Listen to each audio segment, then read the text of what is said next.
Welcome to my channel. Please give this video a thumbs up and subscribe to my channel. I hope you enjoy the story. Let's get started. Eyes collided on Miles Trenton's glass as he took another sip of whiskey. His eyes scanned the crowd of well-dressed guests mingling in his living room. The party was in full swing. Laughter and chatter filled the air, but Miles felt strangely detached from it all. His gaze locked onto his wife Lana, who stood across the room, charming a group of guests with her cheerful smile and lively gestures. Something wasn't right. Miles couldn't quite put his finger on what, but the nagging feeling in his gut had been growing stronger over the past few weeks. Lana's long nights at the office, their silent phone conversations, the growing emotional distance between them. It all added up to something he didn't want to face. Earth. For Miles, a voice broke through. His thoughts look like you're about to interrogate that glass of whiskey. Miles turned to see Vanessa Adler, his close friend and fellow attorney, watching him with a raised eyebrow. He forced a smile just thinking about work. Vanessa snorted at your own party. Come on, Miles. What's really going on? Before he could respond, a tall, handsome man with salt and pepper hair approached Lana's group. Miles watched as Braden Huxley, the real estate mogul, inserted himself into the conversation with practiced ease. Lana's eyes lit up, and she laughed at something Braden said. Touching her arm lightly, Miles clenched his jaw and downed the rest of his whiskey in one gulp. I need some air, he muttered to Vanessa, set his glass down and headed out to the patio outside, the cool night air helping to clear his head. Miles took a deep breath, trying to push away the suspicions that were eating at him. In it, he was a defense attorney known for his sharp mind and ability to gather evidence, but right now he wished he could turn that part of his brain off. Mr. Trenton, a calm voice interrupted his thoughts. Miles turned to see Connor Dade, his private investigator, standing in the shadows. Miles nodded. What do you have for me? Connor looked around to make sure they were alone before speaking quietly. I have been tracking Mr. Huxley's movements, as you requested. He has been seen entering your home on multiple occasions while you were at work. Miles felt his stomach drop, but he kept his face impassive. How many times? At least 5 in the past 2 weeks. Connor replied. Always during his regular office hours. Miles nodded. His mind was already racing. Keep digging. I want to know everything. Where they go, what they do, who they talk to. Leave no stone unturned. Connor nodded and melted back into the shadows. Leaving Miles alone with his thoughts, he stood there for a long moment, looking at the manicured lawn, his hands gripping the patio railing so tightly. His knuckles went white when he finally turned to go back inside. His face was a mask of calm, but inside a storm was brewing. The party continued, but now Miles looked around the room with new eyes. He noticed the subtle glances between Lana and Braden, the way they seemed to gravitate towards each other, even when talking to other people. Each remark was another nail in the coffin of their marriage. As the night went on, Miles found himself at a table with several colleagues, including Vanessa. He was in the middle of a discussion about a recent high-profile case, when Braden walked over with a smug smirk on his face. Quite. At the party, Trenton Braden said, his voice dripped with false camaraderie. Your wife certainly knows how to entertain. Miles felt the tension in the air thicken. He looked at Braden, his face betraying none of the rage building inside him. She does, he replied coldly. Braden leaned in low, but clear enough for those at the table to hear. Your wife will spend a night with me. The table fell silent. All eyes turned to Miles, waiting for his reaction. He could feel Vanessa tense beside him, ready to intervene if needed. Miles met Braden's gaze, his voice ice-cold and deadly serious. You have 30 seconds to leave, or I will shoot you in the groin, and you will never feel your cock again. The color drained from Braden's face. He straightened his crumbling bravado under Miles's unwavering gaze for a moment. It looked like he might challenge Miles, but self-preservation got the better of him. With a muttered curse, Braden turned and left, pushing his way through the crowd towards the exit. The party quickly began to disperse. After that, the guests murmured, and between them about what they had witnessed. Miles sat calmly sipping his drink as if nothing had happened. Vanessa leaned over to Miles. "What the hell was that about taking out the trash?" he replied, her voice devoid of emotion as the last of the guests filed out. Miles found himself alone in the living room with Lana. She was standing by the fireplace, clapping her hands nervously. "Miles, I can explain," she began, but he cut her off with a shout. "Save it, Lana. I know everything." Lana's face scrunched up. "Please, Miles. It was a mistake I never wanted to make." "What, Miles?" She cut her voice off sharply. "Another man in our bed in my face for weeks, to make me look like a fool in front of our friends and colleagues." Tears run down Lana's face. "I'm sorry. God, I'm so sorry. Please, can we talk about this? Can we try to work it out?" Miles studied her for a long moment, his face unreadable when he finally spoke. His voice was calm and controlled. "You will get exactly what you deserve, Lana. But don't think for a second that I will forgive you." Fear filled Lana's eyes as she realized the full weight of what she had done. What are you going to do?" Miles walked away from her, walking into a study, "You see," he said over his shoulder, leaving Lana alone in the empty room, and Miles poured himself another whiskey and lit a cigar. He sat back in his leather chair and stared at the wall as he smoked. His mind was racing. Lana's betrayal was not something he could forgive, and he had no intention of letting her or Braden go. Upset, he picked up his phone and dialed Connor's number. Connor said, when the investigator answered, "I need you to look deeper into Braden Huxley's life, his business dealings, his financial records, his personal relationships, everything. There is more to this than just the matter, and I intend to find out what is meant by it." "Mr. Trenton," replied Connor, "I will get to work on it right away." Miles hung up and leaned back in his chair, blowing a cloud of cigar smoke towards the ceiling. The wheels were already turning in his head. Plans were forming and taking shape. Lana and Braden had no idea what was in store for them. As the first rays of dawn began to peek through the study window, Miles stood up and straightened his tie. He had work to do, and he was going to make sure that both Lana and Braden rued the day they decided to make him angry. Miles Trenton didn't believe in forgiveness. He believed in something so cold, calculated, and ruthless, and he was about to show them exactly what that meant. The morning sun filtered through the blinds of Miles Trenton's downtown office and cast long shadows across his desk. He leaned back in his chair and steepled his fingers as he listened to the man in front of him. "Braden Huxley is a snake." Zanin Caldwell spat his face, twisted in disgust. "He's been taking my offers for years, but I've never been able to prove he's doing anything illegal." Miles leaned forward, his eyes sharp, and now Zane smiled, sliding a thick folder across the desk.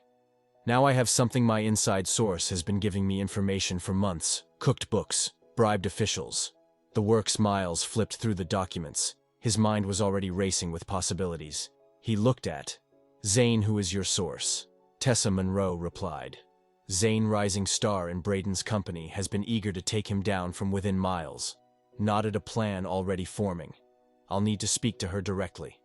Arrange a meeting somewhere discreet." As Zane left, Miles picked up his phone. "Connor, I need you to verify some information for me and keep digging into Braden's personal life. I want to know every skeleton in his closet the next day."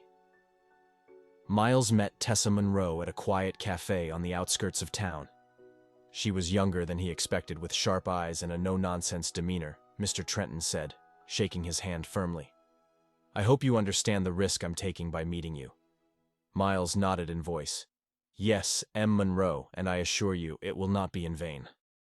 Tell me everything you know about Braden's operations over the next hour." Tessa laid out a complex web of fraud and embezzlement. Miles listened attentively, occasionally asking for clarification. "Why are you doing this?" he asked. Finally, "Why are you turning on Bren now?" Tessa's eyes hardened. "Because he is a predator.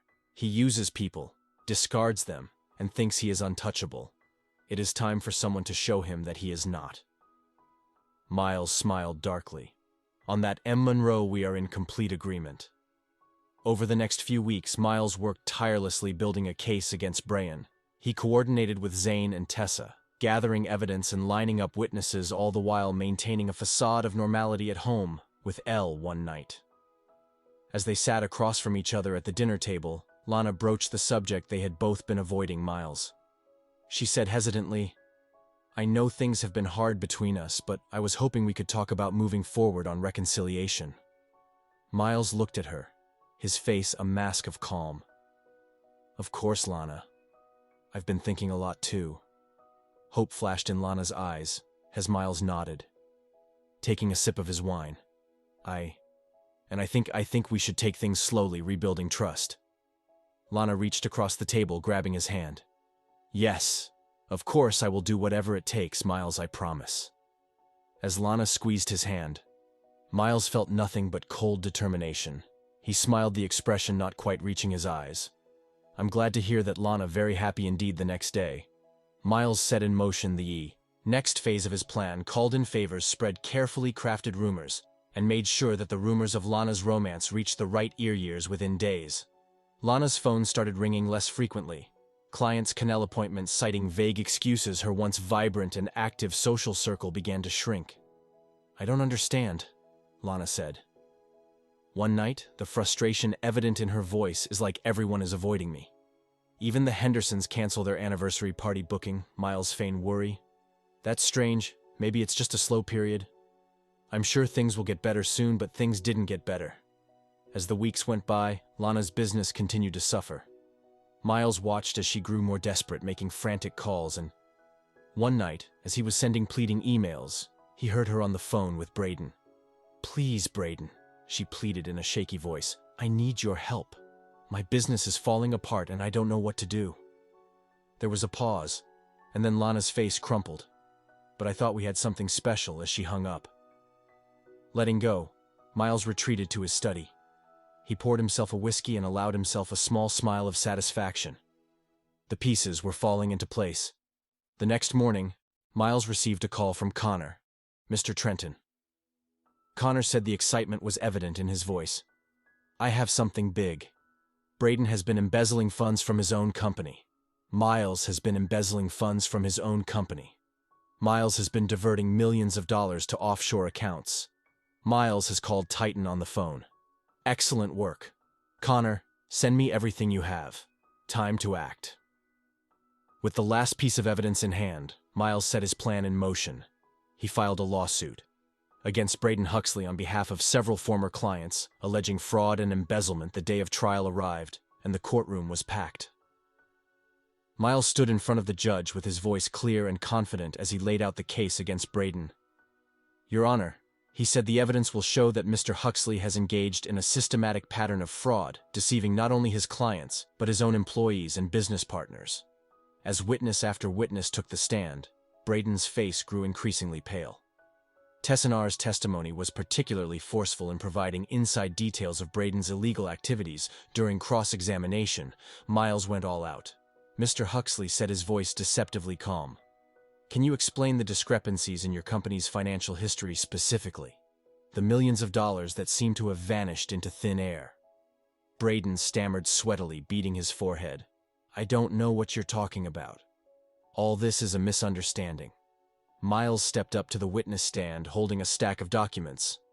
"A misunderstanding. These bank records show transfers to offshore accounts in your name. Are you saying these are forgeries, Mr. Huxley?" The courtroom fell silent as Braden's lawyer whispered frantically in his ear. Finally, Braden slumped, defeated.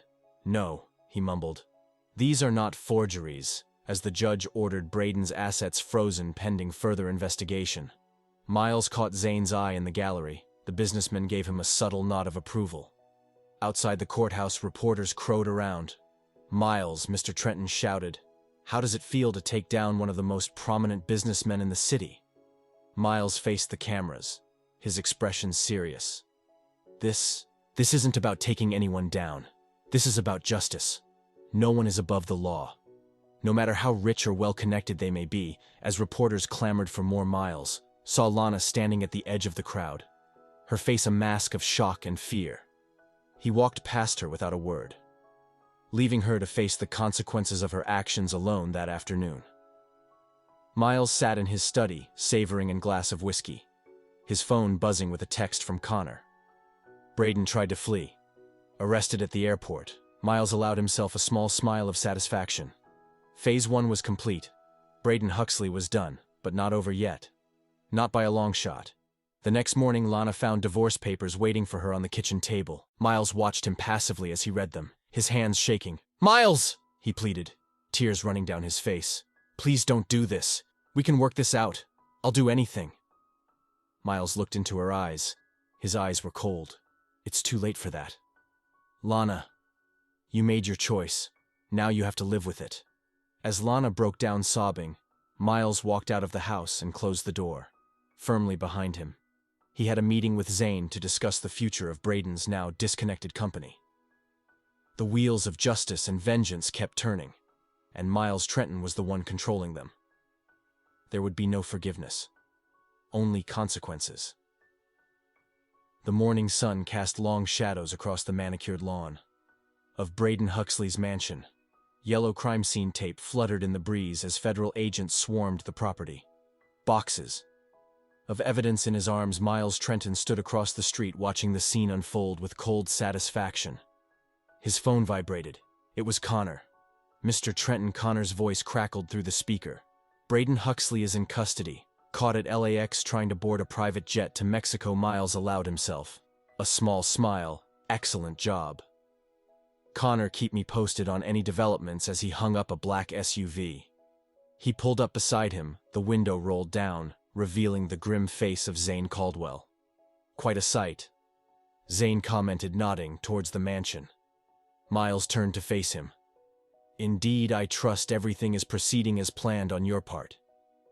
Zane's lips curved into a predatory grin. "Oh yes. My team is already moving to acquire what's left of the Huxley empire by this time. Next week it will all be mine." "And Tessin Rowe?" Miles asked, raising an eyebrow. "Getting a well-deserved promotion." Zane replied that she will be heading up our new acquisitions department, a reward for her loyalty. Miles nodded approvingly. "Well, she took a significant risk. It is only fair that she reap the benefits." As Zane's car pulled away, Miles took one last look at the crumbling remains of the second phase of Braden Huxley's life was complete. Now it was time for the final act. Across town, in a small, dingy apartment, Lana Trennan sat on a couch in threadbare, staring at the television. The news was filled with reports of Braden's arrest and the collapse of his business empire. A knock on the door startled her. She opened it to find a messenger holding an envelope. "Lana Trenton." The messenger asked. She nodded, taking the envelope with shaking hands. As soon as the door closed, she opened it from the inside. They were divorce papers, every line already filled out in Miles's precise handwriting. The only thing missing was his signature. Lana collapsed to the floor, tears streaming down her face. She picked up her phone, dialing Miles's number with fingers shaking. Miles answered on the third ring. "Yes, Miles, please," she sobbed. "Can we talk face to face? I know I made a terrible mistake, but I love you. We can work this out, can't we?" There was a long pause on the other end of the line. Finally, Miles spoke, his voice devoid of emotion. "Okay, I'll meet you at Griffith Observatory in an hour." An hour later, Lana stood at the railing of the observatory, looking out at the expanse of the city of Los Angeles. She heard footsteps behind her and turned to see Miles approaching, his face impassive. "Miles," she said, her voice heavy with emotion. "Thank you for coming." He was by her side, his gaze fixed on the horizon. "You wanted to talk? So speak." Lana took a deep breath. "I know what I did was unforgivable. But Miles, we've been together so long that we built a life together. Can't we try to salvage something from this?" Miles turned to look at her, his eyes cold. "Save what, Lana?" "The trust you shattered, the vows you broke. Tell me what exactly is left to save." "Our love." Lana pleaded, reaching out to take her hand. Miles pulled away. "Love," he scoffed. "Love doesn't betray. Love doesn't lie. What you're feeling right now, Lana, isn't love, it's fear. Afraid to face the consequences of your actions." Lana's face scrunched up. "Miles, please, I'll do anything. Just tell me what I can do to fix this." Miles stared at her for a long moment, his expression unreadable. Then he reached into his jacket and pulled out a pen. "Do you want to fix this?" he said, holding the pen out.